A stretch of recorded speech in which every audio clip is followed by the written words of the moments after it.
Ada beberapa hal yang kita perlu sama-sama coba lakukan. Kalau memang kumpul keluarga misalnya, kita bisa dengan tenang netralisir kalimat ejekan dari orang lain itu. Ada saudara nih yang bilang ke anak kita, "Ih, kamu jadi gendut banget sih sekarang." Kita senyum sambil tepuk-tepuk pundak anak, lalu kita lihat ke yang bicara.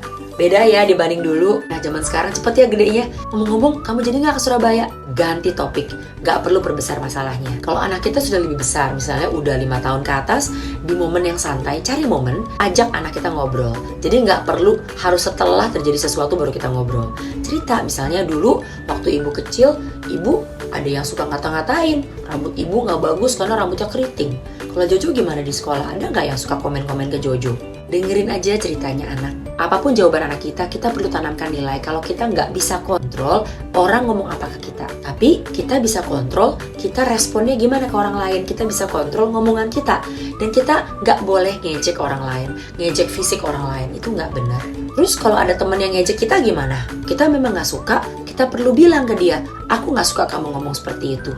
Jojo juga bisa cerita ke mama ya. Papa mama riset menemukan ejekan yang dialami jarang-jarang cenderung tidak memberikan dampak besar pada anak. Kalau terjadi sering dan konsisten, itu yang akan lebih berdampak kuat pada perkembangan anak. Semoga setiap anak kita dijauhkan ya dari hal-hal negatif yang akan merusak mereka. Semoga bermanfaat.